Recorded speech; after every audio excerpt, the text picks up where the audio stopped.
السلام علیکم ورحمۃ اللہ وبرکاتہ. ان الحمد للہ نحمده ونستعینه ونستغفره ونؤمن به ونتوکل علیہ ونعوذ باللہ من شرور انفسنا ومن سیئات اعمالنا من يهده الله فلا مضل له ومن يضلل فلا هادي له واشهد ان لا اله الا الله وحده لا شريك له وأشهد أن محمدا عبده ورسوله. يا أيها الذين آمنوا اتقوا الله حق تقاته ولا تموتن إلا وأنتم مسلمون.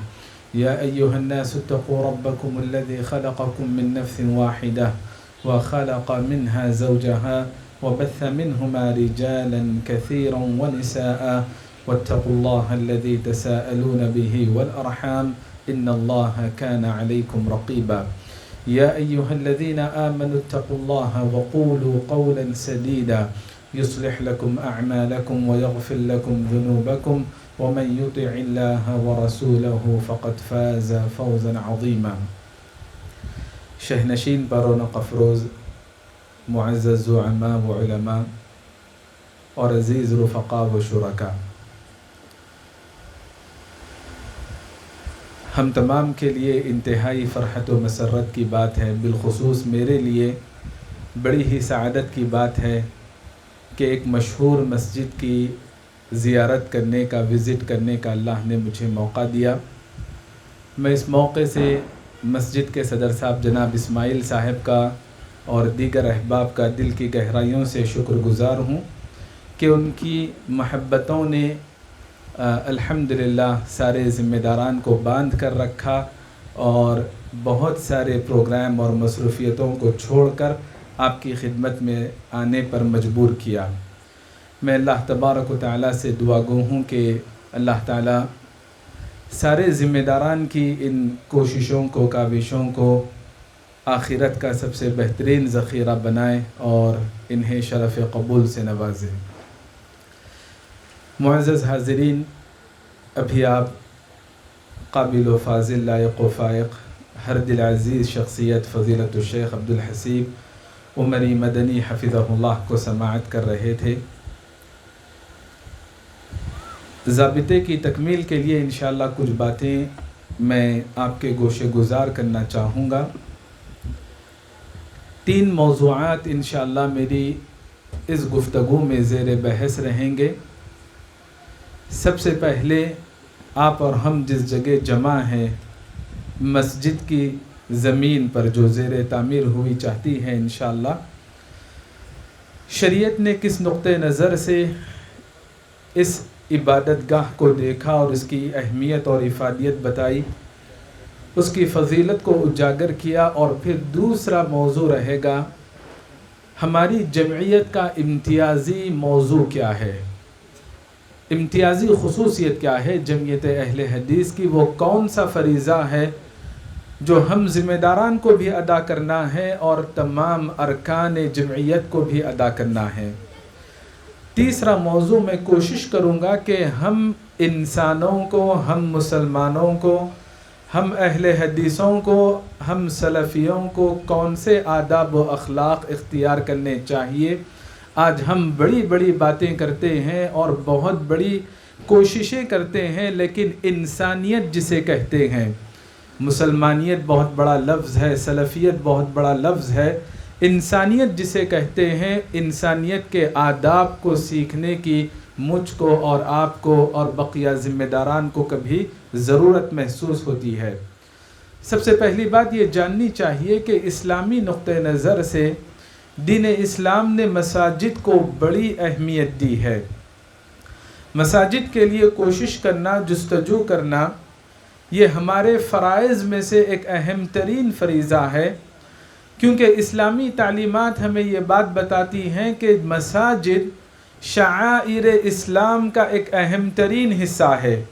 شعائر اسلام کہتے ہیں ایسی چیزوں کو جنہیں دیکھ کر یہ شعور ہو، یہ اندازہ ہو، یہ احساس ہو کہ یہاں اسلام زندہ ہے، مسلمان رہتے ہیں، اللہ کی عبادت کرتے ہیں، لہٰذا عقیدے کے علماء نے، اہل علم نے مساجد کے قیام کو، مساجد کے استحکام کو، مساجد کے انتظامات کو، مساجد کے لیے تگ و دو کرنا، کوشش کرنا، ان تمام امور کو شعائر اسلام میں داخل کیا۔ دور نبوت کا اگر آپ مطالعہ کریں تو معلوم ہوگا نبی صلی اللہ علیہ وسلم کے دور میں مسجدیں طلباء کے لیے درسگاہ بھی ہوا کرتی تھی، اور مسجدیں جو کمزور ہیں، ضعفاء ہیں، غرباء ہیں، ان کے لیے پناہ گاہ بھی ہوا کرتی تھی۔ مسجدوں سے نبی صلی اللہ علیہ وسلم نوجوانوں کو بھی جوڑ کر رکھا کرتے، انہیں ریاضت کی مشق دیا کرتے۔ مسجد کے صحن میں مختلف کرتب ہوا کرتے تھے، جہاں پر نوجوان طبقہ مسجد سے جڑا رہتا، وہیں پر خواتین کو بھی مسجد سے جوڑ کر رکھا جاتا، بچوں کو مسجد سے جوڑ کر رکھا جاتا۔ نبی صلی اللہ علیہ وسلم بچیوں کو جو چلنے کے قابل بھی نہیں ہوتی، انہیں اٹھا کر لے کر آتے اور اس عمر سے مسجدوں سے جوڑ کر رکھنے کی کوشش کرتے۔ آپ کو معلوم ہونا چاہیے کہ مسجد کا بہت اہم کردار ہوتا ہے مسلم معاشرے میں، اسی لیے نبی صلی اللہ علیہ وسلم کبھی بیماروں کے لیے مسجد میں خیمے نصب کرتے، ان کی عیادت کی جاتی، ان کی تیمارداری کی جاتی، ان کی بیمار پرسی کی جاتی، اور کبھی نبی صلی اللہ علیہ وسلم مسجد میں بڑی بڑی جو طاقتیں ہوتی ہیں، ان کے جو وفد آتے ہیں، نمائندے ہوتے ہیں، حکومتوں کے نمائندے ہوتے ہیں، وفود کا، ڈیلیگیشن کا، نبی صلی اللہ علیہ وسلم مسجد میں استقبال کیا کرتے تھے۔ گویا مسجد کو عملی طور پر نبی صلی اللہ علیہ وسلم نے بڑی اہمیت دی۔ کبھی ایسا ہوتا، ادب سکھانے کی ضرورت پیش آتی تو کچھ قیدیوں کو مسجد کے ستون سے باندھ کر رکھتے، ان پر نہ کوئی زبانی دعوت و تبلیغ کی محنت کی جاتی یا کسی اور ذریعے سے ان پر دباؤ بنایا نہیں جاتا، وہ لوگ خاموشی کے ساتھ مسلمانوں کے اخلاق کا مشاہدہ کرتے، مسلمانوں کی عبادات کا مطالعہ کرتے، مسلمانوں کے شب و روز کو دیکھتے۔ صحابہ کرام رسول اللہ صلی اللہ علیہ وسلم کے ساتھ جس حسن ادب کے ساتھ پیش آتے، ان کے 2 چہرے نہیں ہوتے، 100 چہرے نہیں ہوتے، مخلصانہ کردار ادا کرتے۔ صحابہ کرام ان تمام امور کا بڑے بڑے سردار قسم کے قیدی مشاہدہ کرتے، کسی کے کچھ کہے بغیر اسلام کو قبول کر لیا کرتے۔ لہذا مساجد کی جانب کوشش کرنا، توجہ دینا، ہر ممکن کوشش کرنا ضروری ہے، لیکن امانت دار ہاتھوں میں یہ کام ہونے چاہیے، داغدار ہاتھوں میں یہ کام نہیں ہونے چاہیے۔ ان تمام امور کو یقیناً فروغ دینا چاہیے، کیونکہ اللہ تبارک و تعالیٰ نے فرمایا انما یعمر مساجد اللہ من آمن باللہ والیوم الآخر واقام الصلاة وآتى الزکاة ولم یخش الا اللہ۔ یقیناً مسجدیں تعمیر کرنی ہو یا تعمیر کردہ مساجد کو آباد رکھنا ہو، انما یعمرو اس میں دونوں بھی طرح سے پہلو آ جاتے ہیں، ظاہری طور پر تعمیر کرنا یا معنوی طور پر آباد رکھنا، یہ ایمان کی علامت ہے۔ من آمن باللہ والیوم الآخر، اللہ اور آخرت کے دن پر ایمان کی علامت ہے۔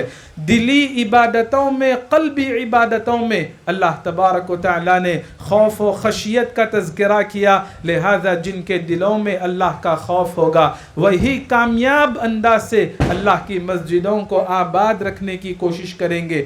رسول اللہ صلی اللہ علیہ وسلم نے فرمایا احب البلاد الی اللہ مساجدها، اللہ کے نزدیک روئے زمین پر سب سے محبوب ترین خطہ مسجدوں کی شکل میں ہے، اور فرمایا مسجدوں کے لیے احادیث میں ریاض الجنہ کی تعبیر استعمال کی گئی، جنت کے باغات میں سے ایک باغ ہے، جب کبھی تم یہاں آ جاؤ تو جنت کے باغات سے خوشے چن لیا کرو۔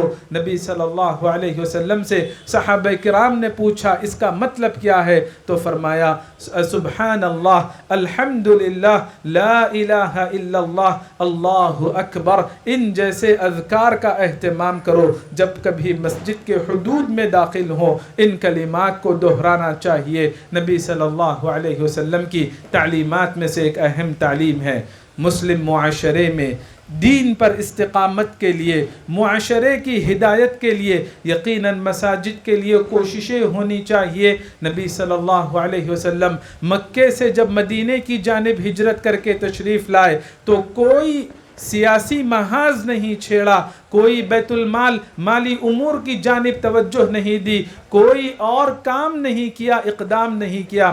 نبی صلی اللہ علیہ وسلم نے سب سے پہلی جو مہم چلائی، سب سے پہلا جو بیڑا اٹھایا وہ مسجد کے قیام کی شکل میں تھا۔ رسول اللہ صلی اللہ علیہ وسلم نے عملی طور پر بڑی اہمیت دی، مسجدوں کو بھی، مساجد سے وابستگان کو بھی، مساجد کے خدمت گزاران کو بھی۔ یقین جانے مسلمان کی زندگی میں، مسلم معاشرے میں مسجدوں کی کتنی اہمیت ہے۔ نابینا صحابی، آنکھوں سے محروم صحابی رسول اللہ صلی اللہ علیہ وسلم سے مسجد میں آئے بغیر گھروں میں نماز پڑھنے کی اجازت طلب کرتے ہیں۔ رسول اللہ صلی اللہ علیہ وسلم نے سوال کیا، هل تسمع النداء بالصلاة؟ کیا اذان کی آواز تمہیں سنائی دیتی ہے؟ تو کہا نعم، ہاں سنائی دیتی ہے۔ قال فاجب، نبی صلی اللہ علیہ وسلم نے کہا لا اجد لک رخصتا، تمہارے لیے شریعت میں کوئی رخصت اور رعایت نہیں۔ مرد آدمی ہے، نابینا ہے، اور بعض روایات میں اس کی بھی وضاحت ہے کہ راستہ درست نہیں، میرے لیے کوئی قائد اور رہبر نہیں، مسجد کی جانب لانے والا نہیں، لیکن پھر بھی نبی صلی اللہ علیہ وسلم نے کہا کہ تمہیں مسجد میں آ کر نماز ادا کرنی پڑے گی۔ غور کرنے کا مقام ہے، اللہ نے جنہیں صحت و عافیت کے ساتھ رکھا، تندرستی کے ساتھ رکھا، اللہ نے جن کی طاقتیں اور صلاحیتیں محفوظ رکھی، جن کی نگاہیں محفوظ ہیں، جن کے ہاتھ اور قدم مضبوط ہے، انہیں کس قدر مسجد سے وابستہ ہونا چاہیے۔ ایک خاتون، سیاہ رنگ کی خاتون مسجد کی خدمت کیا کرتی تھی، مسجد کو صاف کیا کرتی تھی۔ رات میں انتقال ہوا، صحابہ کرام نے رسول اللہ صلی اللہ علیہ وسلم کو اطلاع دیے بغیر اس کی تدفین کی۔ نبی صلی اللہ علیہ وسلم کے آرام میں خلل نہیں کیا، لیکن نبی صلی اللہ علیہ وسلم نے مسجد کی خدمت گزار خاتون ہونے کی وجہ سے اس کی خبر گیری کی، اس کی کمی محسوس کی۔ وقت کا نبی ایک خاتون کی کمی محسوس کرنا، سیاہ رنگ کی خاتون جو عام خاتون ہے، خادمہ کے درجے میں ہے، عام افراد عزت کے لہجے میں اس سے گفتگو نہیں کرتے لیکن نبی صلی اللہ علیہ وسلم اس خاتون کی کمی محسوس کرتے ہیں، اس کی قبر پر جا کر تدفین کے بعد نماز جنازہ ادا کرتے ہیں۔ یہ مقام و مرتبہ کس لیے ملا؟ مساجد کو اہمیت دینے کی وجہ سے ملا، اور مسجد مسلم معاشرے میں ہدایت کے لیے بھی اور استقامت کے لیے بھی بہت ضروری ہے۔ معزز حاضرین، اگر آپ سیرت کا مطالعہ کریں تو پتہ چلے گا کہ نبی صلی اللہ علیہ وسلم، صحابہ کرام، بلکہ ملائکہ کا مسجد سے کیسے تعلق ہوتا ہے۔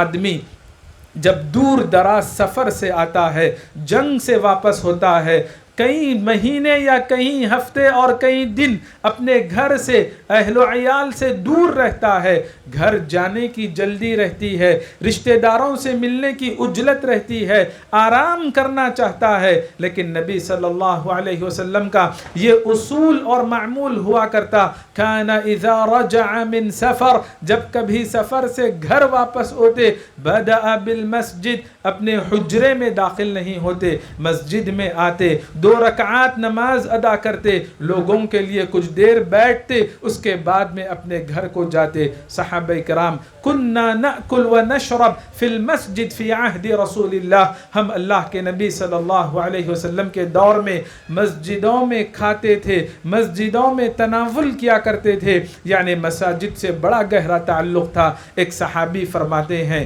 ابن عمر رضی اللہ عنہما، وَبَيْتِي الْمَسْجِدِ قبل ان انکح، میری شادی ہونے سے پہلے میرا گھر نہیں، اللہ کا گھر میرا گھر تھا۔ اس قدر صحابہ کا، نوجوان طبقے کا مساجد سے تعلق ہوا کرتا ہے۔ صحابہ کرام کی زندگانیوں کو پڑھنا چاہیے۔ رسول اللہ صلی اللہ علیہ وسلم نے فرمایا کہ مساجد سے وابستہ افراد کے لیے فرشتے فکر مند رہتے ہیں، اگر وہ غائب ہو جائیں فرشتے ان کی کمی محسوس کرتے ہیں، اگر موجود رہیں فرشتے ان کے رفقا بن جاتے ہیں، ساتھی بن جاتے ہیں۔ اگر وہ بیمار ہو جائیں فرشتے ان کی عیادت کے لیے آتے ہیں، اگر وہ کسی کام میں پھنس جائیں، ان کو کوئی حاجت لاحق ہو جائے، ضرورت درپیش ہو، اعانوہم، اللہ کے حکم سے مسجد سے وابستگان کی خدمت کے لیے غیبی طور پر فرشتے آتے ہیں، اور اللہ تبارک و تعالیٰ ان کے دنیاوی معاملات کو آگے بڑھا دیتا ہے۔ جب با جماعت مساجد میں نمازوں کا اہتمام ہوتا ہے، سلام سے فارغ ہونے کے بعد اذکار اور استغفار کا اہتمام ہوتا ہے، جب تک اس جگہ پر بیٹھ کر اللہ کا ذکر ہو، اللہ کی یاد ہو، اذکار کا اہتمام کیا جائے، فرشتے دعائیں کرتے رہتے ہیں، اللہم اغفر لہو، اللہم ارحمہ، اے اللہ رحمتوں کی برسات برسا، اے اللہ مغفرت کا اس کے ساتھ معاملہ فرما۔ لہذا فرشتوں کی دعائیں مساجد کے ساتھ وابستگان کے لیے ہمیشہ شامل حال رہتی ہے۔ یقین جانے مساجد کا وجود اسلامی نقطہ نظر سے امن و سلامتی کی علامت ہے، امن و امان کا گہوارہ ہے۔ رسول اللہ صلی اللہ علیہ وسلم صحابہ کرام کو جب کسی مہم پر روانہ کرتے تو خاص طور پر فرماتے اذا رأیتم مسجدا او سمعتم مؤذنا، کسی مقام پر اگر تمہیں کوئی مسجد دکھائی دے یا اذان کی آواز سنائی دے فلا تقتلوا احدا، وہاں پر جنگ نہیں ہونی چاہیے، وہاں پر لڑائی جھگڑے نہیں ہونے چاہیے، قتل و غارت گری کا ماحول نہیں ہونا چاہیے، کیونکہ مسجدیں امن و سلامتی کا گہوارہ ہوتی ہیں۔ مسجدیں ہوں یا اللہ کا سب سے پہلا گھر ہو، ان اول بیت وضع للناس للذی ببکۃ مبارکا وہدی للعالمین۔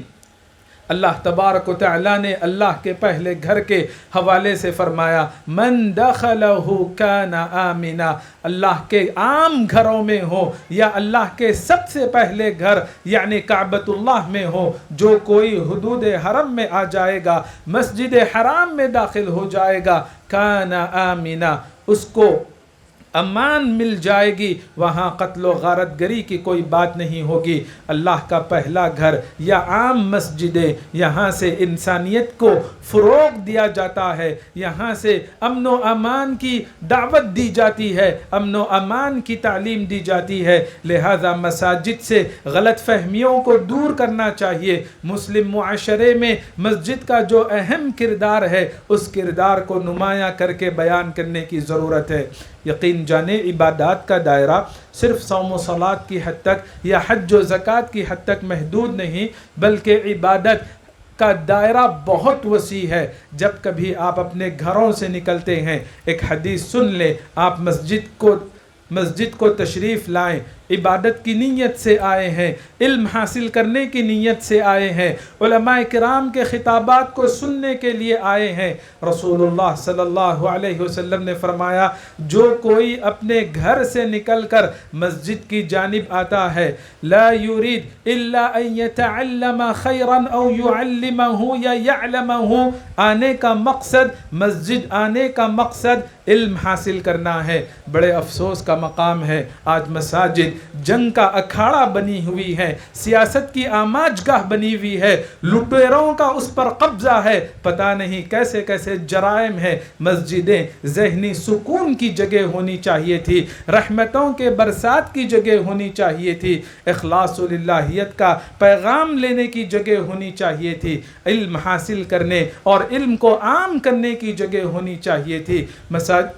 مساجد کا غلط استعمال ہو رہا ہے، مساجد کا استحصال ہو رہا ہے۔ لہٰذا جب کبھی ہم مسجد کی جانب آئیں گے نیک نیتی کے ساتھ آئیں گے، جیسے یہاں کے ذمہ داران نے علم کو عام کرنے کی مجلس منعقد کی، جمعے میں علم عام کیا جاتا ہے، نمازوں کے بعد دروس کا اہتمام ہوتا ہے۔ جب کبھی جس شکل میں علم حاصل کرنے کی غرض سے آپ گھر سے نکل کر آئیں گے، اور ایک روایت ہے فرض نماز کو باجماعت ادا کرنے کی نیت سے گھر سے وضو سے فارغ ہو کر آئیں گے. جب کبھی یہ سلسلہ ہوگا نماز ادا کرنے کے لیے ہو یا علم حاصل کرنے کے لیے ہو، ہر دفعے نبی صلی اللہ علیہ وسلم نے فرمایا مکمل حج کرنے کے برابر اجر ملے گا، مکمل حج کرنے کے برابر اجر ملے گا. نیک نیتی کو، نیک جذبات کو فروغ دینے کی ضرورت ہے، نیتوں کی اصلاح کرنے کی ضرورت ہے، ارادوں اور عزائم کو اللہ کی خوشنودی کے لیے خالص کرنے کی ضرورت ہے. مسجدیں آتے ہیں اپنی آخرت کو بنانے کے لیے آئیں، دنیا کو بنانے کے لیے نہ آئیں. مسجدیں آتے ہیں، مسجدوں کو ہم آتے ہیں اپنے اندر انقلاب لے کر آئے، اچھی تبدیلی لے کر آئے. یہ نہ ہو کہ مسجدوں سے ہم فتنہ و فساد کو عام کرنے لگے، لوگوں کو لڑانے لگے. یہ انتہائی انسانیت سوز حرکتیں ہیں. آج مسجدوں کو نقصان پہنچ رہا ہے، دیگر مساجد کے کام متاثر ہو رہے ہیں، اسلام کو نقصان پہنچ رہا ہے. یقیناً مسجد کو فروغ دینا چاہیے، یہ سعادت کی بات ہے، لیکن اخلاص للہیت کے ساتھ، دینی تربیت کے ساتھ، اخروی تربیت کے ساتھ مسجد سے وابستہ ہونے کی ضرورت ہے. گفتگو جاری تھی. مسجد کو جب آتے ہیں، اپنے گھر سے نکل کر مسجد کو جب آتے ہیں، ہر قدم پر یہ ایمان ہو، یہ عقیدہ ہو، یہ یقین ہو کہ ہر قدم پر اللہ تبارک و تعالی ایک نیکی لکھتا ہے، ایک برائی کو مٹاتا ہے. بلکہ بعض روایات میں فرمایا کہ جتنی کثرت سے گناہوں کو مٹانے کا یہ ذریعہ ہے، بارہا مسجدوں کو آنا اللہ تبارک و تعالی گناہوں کا کفارہ بنا دیتا ہے. الابعد فالابعد من المسجد اعظم اجرا. جو جتنی دوری سے مسجد کو آئے گا، جو جس قدر دور کے مقام سے مسجد کو آئے گا لیکن مسجد سے وابستہ رہے گا، اس کے سینے میں درد مند دل ہوگا جو مسجد کے لیے دھڑکتا ہوگا. کہا اعظم اجرا، جتنی دوری سے آئیں گے اسی قدر زیادہ اجر ملے گا. رسول اللہ صلی اللہ علیہ وسلم کے صحابہ کرام آپس میں ایک دوسرے کو تسلی دیا کرتے، ایمان کی بات کیا کرتے. جب کبھی دیکھتے کہ مسجد کو جب آتے ہیں قدموں پر گرد و غبار ہے تو بشارت کی بات سناتے. اگر مسجد کی آپ تعمیر کر رہے ہوں، خدمت کر رہے ہوں یا دین کے کام میں آپ نکلے ہوں، آپ کے قدم غبار آلود ہو، گرد و غبار ہو، یہ حدیث ہمیشہ یاد رکھنی چاہیے. رسول اللہ صلی اللہ علیہ وسلم نے فرمایا من اغبرت قدماہ فی سبیل اللہ حرمہم اللہ علی النار. جس کے قدم اللہ کی راہ میں غبار آلود ہوں گے، اسلام کی سربلندی کے لیے، دین کے کام کے لیے نکلیں گے، قدموں پر جب گرد و غبار آئے گی، ایسے مبارک قدموں کو اللہ تبارک و تعالی جہنم کی آگ پر حرام کر دے گا. رات کے اندھیروں میں مسجدوں کی جانب آنے والے، چاہے وہ عشاء کی نماز کے لیے ہو یا فجر کی نماز کے لیے ہو، اللہ کے نبی صلی اللہ علیہ وسلم نے فرمایا قیامت کے دن جو اندھیرا ہوگا اس دن مکمل نور کی بشارت ہے ان افراد کے لیے جو رات کے اندھیروں میں بھی آ کر اللہ کے گھروں کو وابستہ کرتے ہیں، اللہ کے گھروں کو آباد رکھتے ہیں. رسول اللہ صلی اللہ علیہ وسلم نے مزید فرمایا گھر میں وضو کا اہتمام کریں،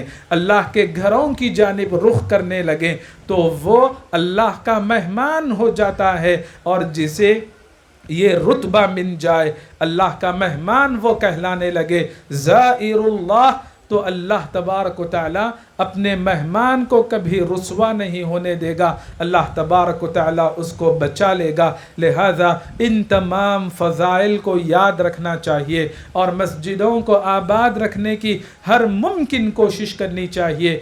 وہ خوش نصیب افراد جنہیں اللہ تبارک و تعالی قیامت کے دن عرش کے سائے میں رکھے گا، جس دن اللہ کے عرش کے سائے کے علاوہ کوئی اور سایہ نہیں ہوگا، ان میں وہ افراد بھی ہیں جو مال و متاع کے لیے ایک دوسرے سے محبت نہیں کرتے، دنیاوی غرض و غایت کے لیے ایک دوسرے سے وابستہ نہیں ہوتے، بلکہ رجلان تحابا فی اللہ اللہ کی خاطر محبت، ایسے نہیں کہ ابن الوقت بن جائے، دینار و درہم کے بندے بن جائے۔ اگر پیسہ امیر محترم مجھے پیسہ دیں تو میں محبت کرنے لگوں، اگر امیر محترم کی میرے لیے مدد نہ ہو تو میں ان کے خلاف سیاست کرنے لگوں۔ یہ اللہ کے بندوں کا کوئی کام نہیں، یہ ان کا شیوا نہیں، یہ دینار و درہم کے بندے ہیں جو پیسے کی وجہ سے لوگوں کو اہمیت دیتے ہیں۔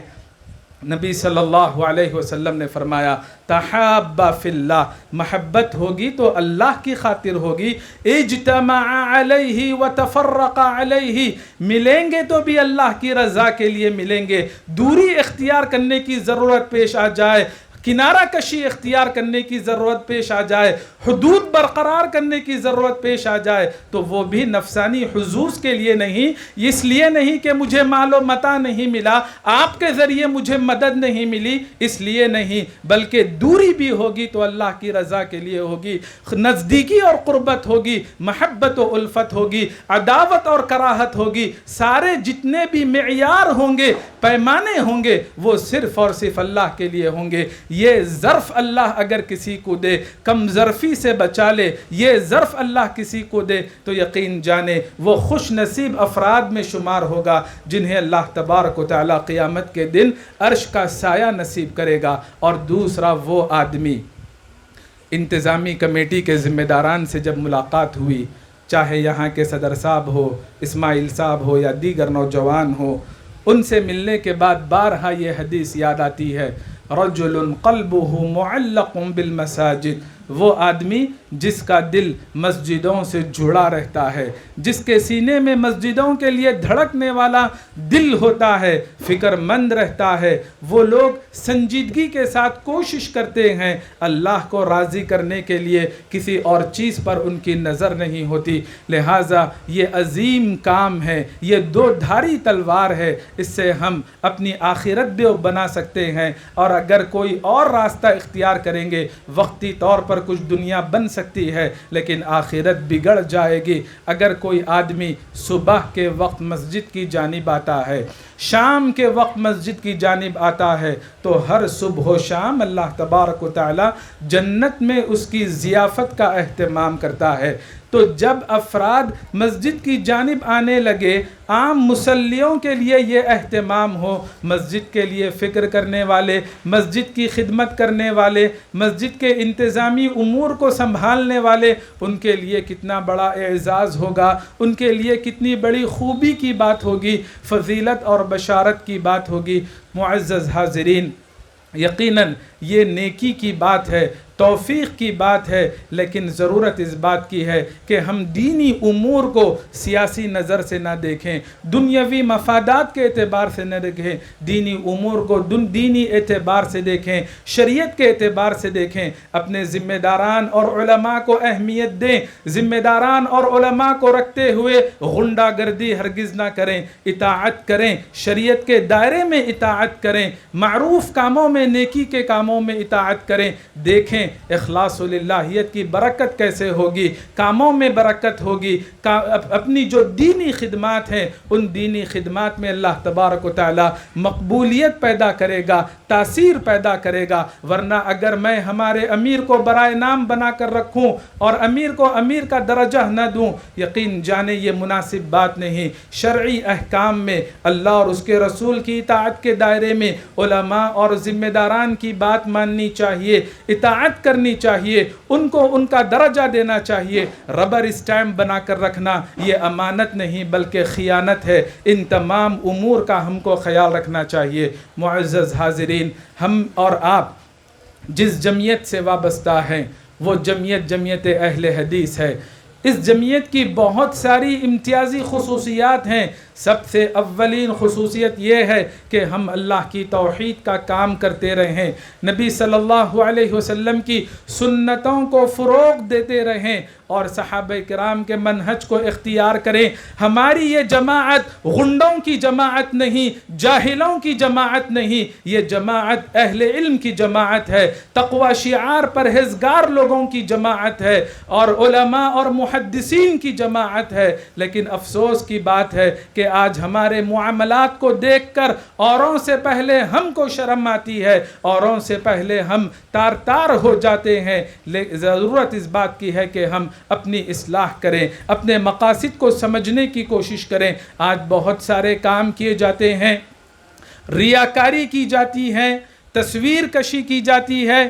جہاں ضرورت ہو، شرعی مصلحت ہو، کوئی حرج کی بات نہیں، لیکن دین سے وابستگی صحیح طور پر نہ ہو، دین سے وابستگی صحیح طور پر نہ ہو تو یہ کام ہمارے لیے باعث اجر و ثواب بننے کے بجائے وبال جان بن جائیں گے، آخرت کو متاثر کرنے والے کام بن جائیں گے. سب سے پہلی بات علم حاصل کرنا ہے، اپنے آپ کو طالب علم بنانا ہے. عمر کے کسی بھی مرحلے میں ہم رہیں، طالب علم کی شکل میں رہیں، ذمہ دار ہوں یا ماتحت ہوں، طالب علم بن کر رہیں. ابن مسعود رضی اللہ عنہ فرماتے ہیں کہ آپ طالب علم بن کر رہیں یا صاحب علم بن کر رہیں، طالب علم یا معلم بن کر رہیں یا کم از کم علم کے قدردان بن کر رہیں. اگر آپ چوتھے رہیں گے، نہ علماء کی قدردانی کرنے والے بلکہ علماء کے خلاف نامناسب جملے کسنے والے، علماء کے لیے آزمائشیں کھڑے کرنے والے بن جائیں گے. ابن مسعود رضی اللہ عنہ نے فرمایا لا تکن الرابع فتہلک، اگر تم چوتھے بن جاؤ گے، علم اور اہل علم کے قدردان نہیں بنو گے، فتہلک تو تم ہلاک و برباد ہو جاؤ گے. وہ آدمی میری امت میں سے نہیں، لیس من امتی، جس کے پاس انسانیت نہ ہو، اخلاق و کردار کی بات نہ ہو، اپنے بڑوں کا وہ احترام نہ کریں، چھوٹوں کے ساتھ شفقت سے پیش نہ آئے، وَيَعْرِفْ لِعَالِمِنَ حَقَّهُ، اور اپنے علماء کو اس کا حق نہ دے، ان کا حق نہ دے، علماء کا حق نہ جانے. وہ آدمی مسلمان شمار ہوگا حکومت کے ریکارڈ میں، لیکن اللہ کی نظر میں، نبی صلی اللہ علیہ وسلم کی نظر میں لیس منا، کہا کہ اس کا تعلق ہم میں سے نہیں. اخلاقی کردار کو اختیار کرنا اور اس کے ساتھ ساتھ علم کو حاصل کرتے رہنا، اور جو ہماری امتیازی خصوصیت ہے اللہ کی توحید کے پیغام کو عام کرنے کی کوشش کرنا. آج ہم میں سے کتنے افراد ہیں جو عقائد و ایمانیات کا علم رکھتے ہیں، عقائد و ایمانیات کی اہمیت کو جانتے ہیں. جب ہم ہی نہیں جانیں گے تو معاشرے کو کیسے اللہ کی توحید سے ہم جوڑ کر رکھ سکتے ہیں؟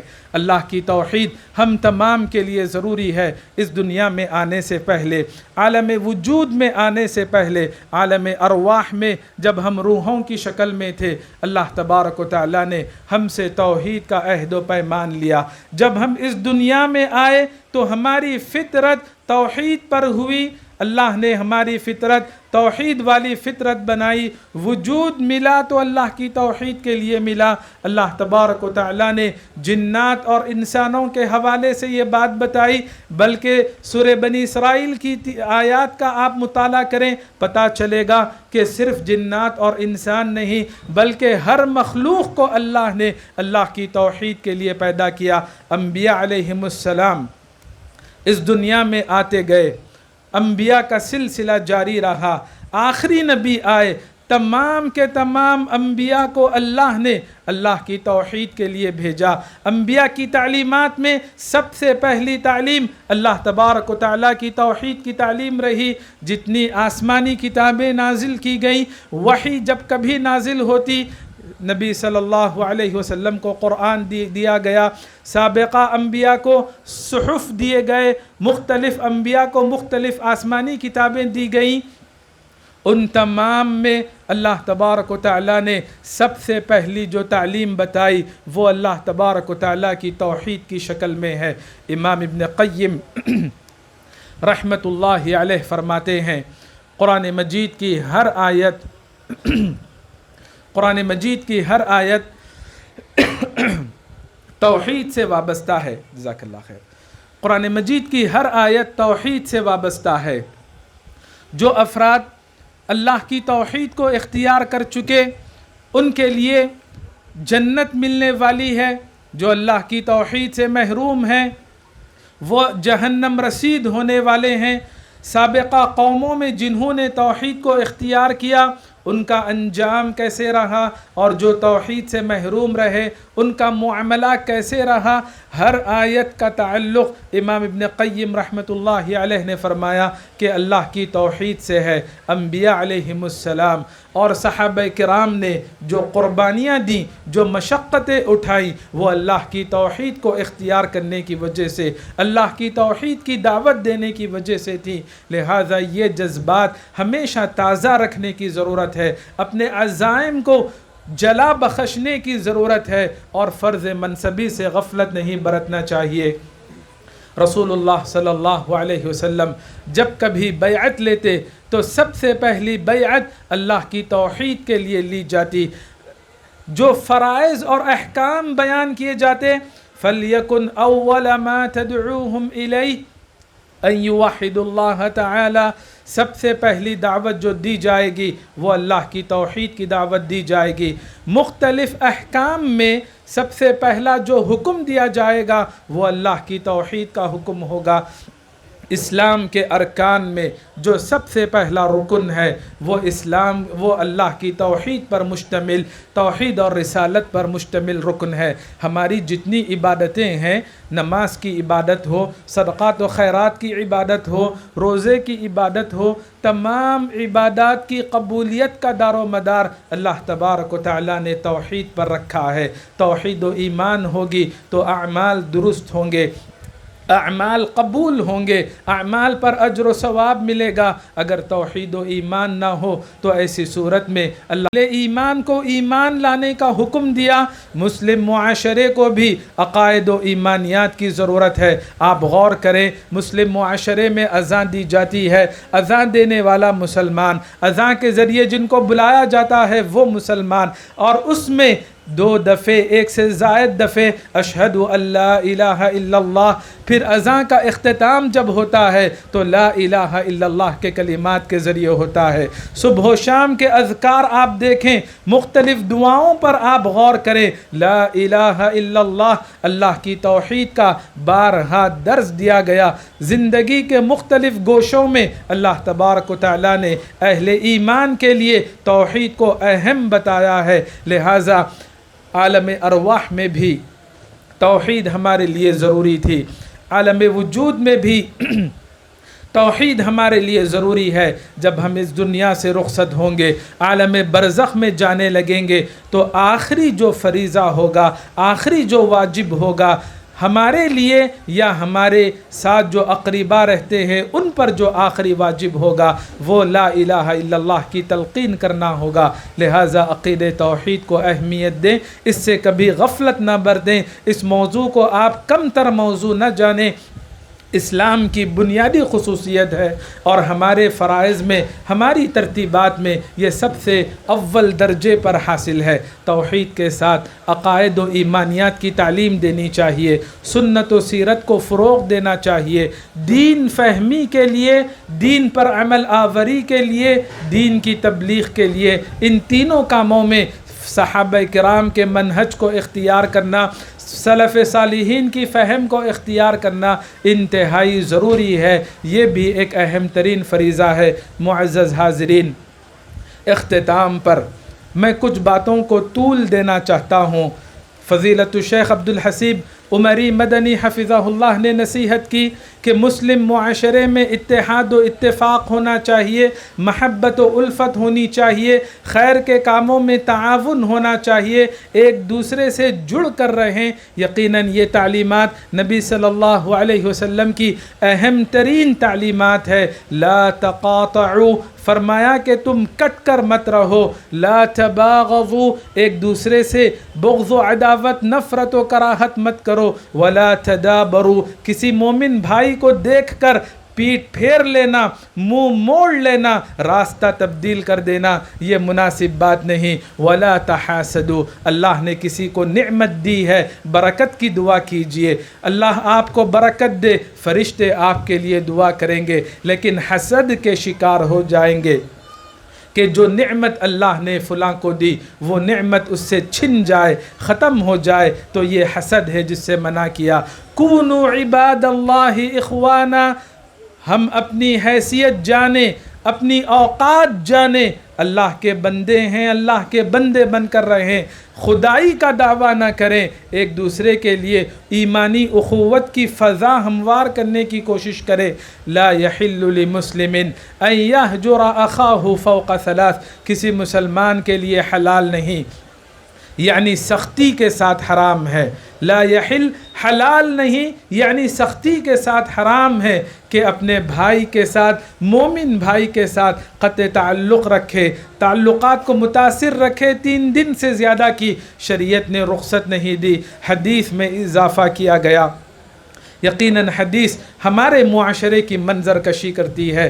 یلتقیان، 2 مومن بھائی آپس میں ملتے ہیں، یلتقیان فیعرض ھذا ویعرض ھذا، یہ منہ موڑ لیتا ہے، وہ پیٹھ پھیر لیتا ہے، دونوں راستے تبدیل کر لیتے ہیں۔ وخیرھم الذی یبدأ بالسلام، ہر کوئی اپنی انا کو فنا کرنا نہیں چاہتا، ہر کسی کو یہ وہم ہے کہ میں ہی اہم ہوں، لیکن نبی صلی اللہ علیہ وسلم نے فرمایا وَخَيْرُهُمْ، سب سے بہترین آدمی وہ ہے الَّذِي يَبْدَأُ بِالسَّلام، جو سامنے سے پہل کر کے آگے بڑھ کر سلام کرے۔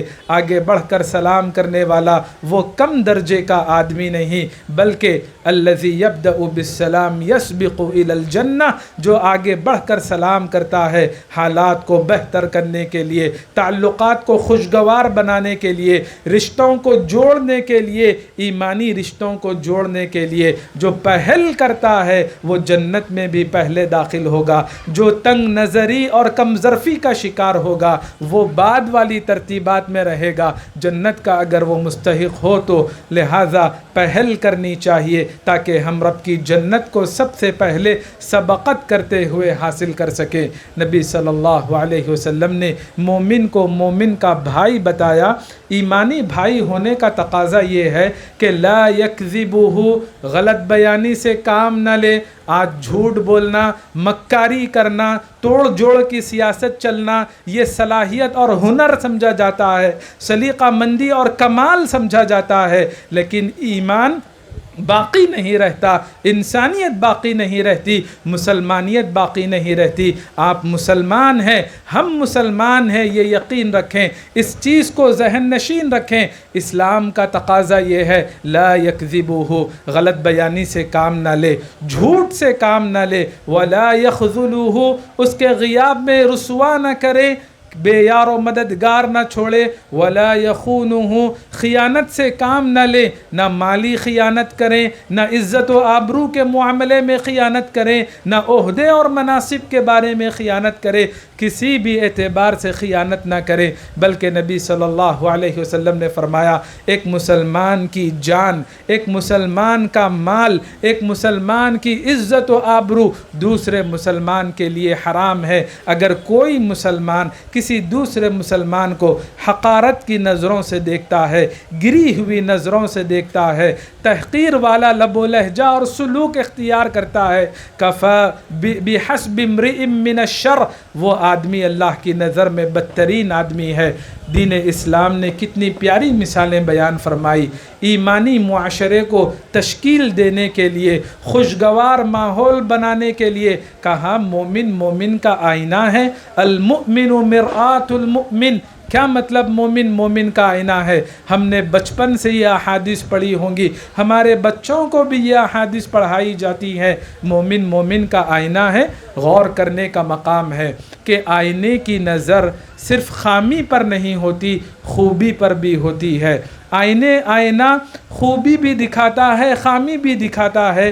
جتنی خوبی اور خامی ہو، کمی بیشی کے بغیر، غلو اور مبالغے کے بغیر، وہ کیفیت آئینہ آپ کو دکھاتا ہے، اور جس کے اندر خامی ہے اس کو دکھاتا ہے۔ جب آدمی آئینے سے ہٹ جائے تو دوسروں کے سامنے نہ خوبیوں نہ خامیوں کا تذکرہ کیا جاتا ہے، نہ ہی غیبت کی جاتی ہے، نہ عیب جوئی کی جاتی ہے۔ لہذا مومن مومن کا آئینہ ہے، صرف خامیوں پر نظر نہ ہو، خوبیوں پر بھی نظر ہو، اور منصفانہ انداز سے انصاف کے ساتھ ہو۔